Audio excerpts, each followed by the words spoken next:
اهلا بكم يا جدعان وفي جديد من حلقات الشاش بالشاش. النهارده يا جدعان اللي انا متاخره على الفطار السحور يعني، والساعه 5:33 قربت تيجي 6 والاذان بيأذن 6 و10 دقايق، مش فارقه على 10 دقايق التانية. جبت الحاجه قلت كده اصور لكم وانا بجيب الحاجه. نروح البيت بتاعنا طبعا. فينه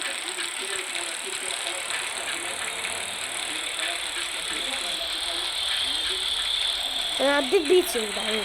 هو ايه ده؟ اهو بيتي. ايه